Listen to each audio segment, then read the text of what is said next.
After indulging in a horror video game named Stay Alive, Loomis Crowley contacts his friend Hutch, urging him to join for a gaming session. However, Hutch declines, and they plan to meet over the weekend instead. Loomis, investigating a noise, discovers his friend Rex having fun with his girlfriend Sarah. Subsequently, Loomis experiences a nightmare about the game, involving his character's hanging death. Unsettled, he goes downstairs for milk, unaware of being observed. A shadow soon emerges, prompting him to run upstairs, where he finds his friends brutally murdered. A chain suddenly wraps around Loomis's neck, hanging him and causing instantaneous death.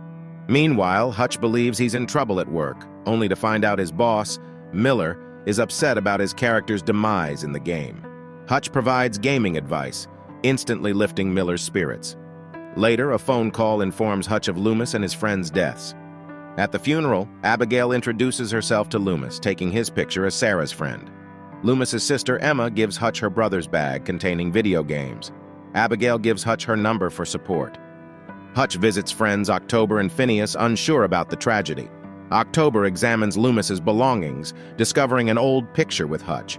Phineas finds the game Stay Alive in Loomis's bag, revealing it as the last game he played. Hutch discloses Loomis's invitation to play, feeling guilty for declining.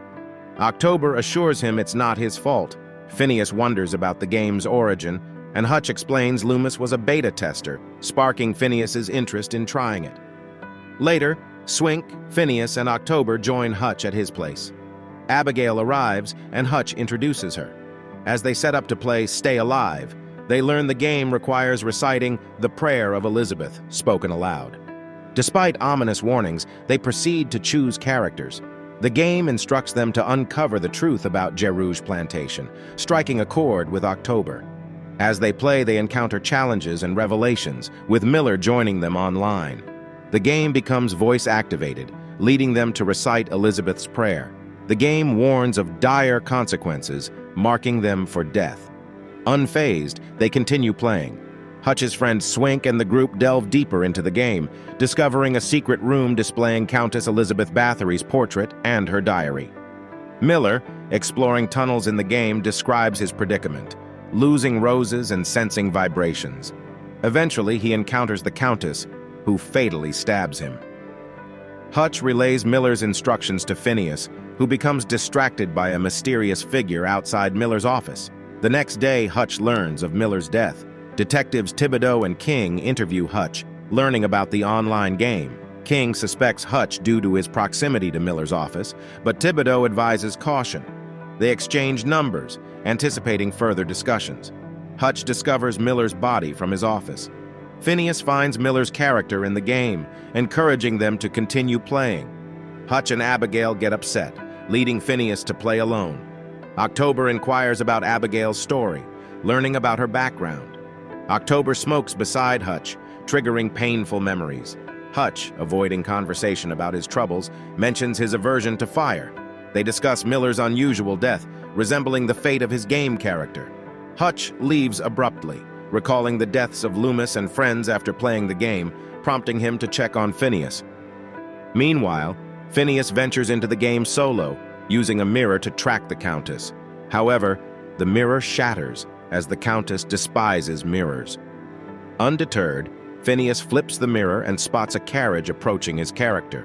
Before he can proceed, Phineas pauses the game, and his friends find him smoking upon arrival. Hutch speculates on the eerie similarity between Loomis and Miller's deaths and their in-game character deaths, but Phineas dismisses it as paranoia.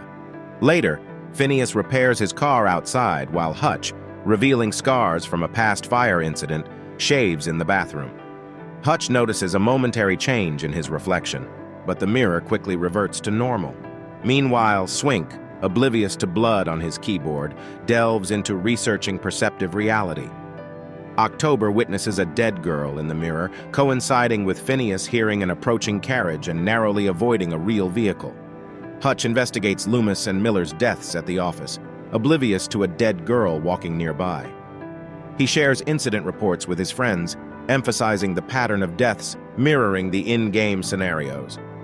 October supports Hutch's theory, revealing the backstory of Jerouge, based on Countess Elizabeth Bathory's life.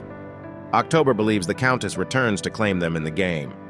Phineas narrowly avoids an accident while talking to October and friends on the phone.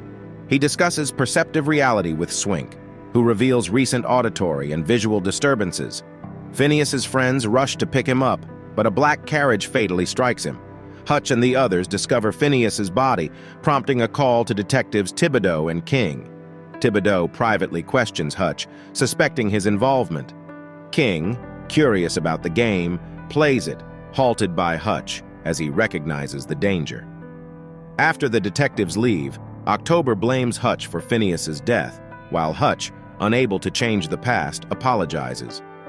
October plans to seek the killer, and King learns Stay Alive is an underground game before meeting a gruesome fate. Hutch and Abigail investigate Loomis's house, where Hutch reveals a tragic family history involving a fire. Breaking in, they find a lead to the game company Loomis tested for. Hutch contacts Swink, guiding them through the journey. October shares insights from a book, suggesting ways to defeat the Countess. They learn about King's demise from the news. Swink and October quickly leave Hutch's place as the police arrive, discovering an article about the Countess. Hutch considers the Countess's diary for answers. Meanwhile, Swink guides Hutch to the game company's location, unveiling the real Jarouge plantation. Abigail finds a doll resembling the Countess, discovering a room mirroring the game. She stumbles upon the Countess's diary and silver shears, screaming as darkness envelops her. Rushing back upon Abigail's distress, Hutch seeks guidance from Swink. Unlocking doors, Swink directs Hutch to the wardrobe, but the Countess targets Abigail. Swink intervenes in the game, saving Abigail. Hutch rescues her and they listen as Swink instructs them to find roses and nails. In the van, the doors close, but Swink saves his character from the Countess. The chase continues in both the game and reality, with Swink escaping the Countess. Hutch and Abigail collect roses and nails, and Hutch uses a rose to repel the Countess. They head to the torture chamber ready to use roses when needed. Hutch reaches the tower, but Abigail gets separated. She urges Hutch to leave her, providing a rose. Hutch finds the Countess's body, driving nails into her. Meanwhile, the Countess's ghost attacks Abigail, disappearing upon the final nail. Hutch traps the Countess using a reflective laptop before setting the room ablaze. Swink rescues Hutch and Abigail, fleeing as the Countess's body burns. In a surprising turn, the video game shop owner receives Stay Alive and tries it out. The game gains popularity, and the prayer of Elizabeth is recited once again.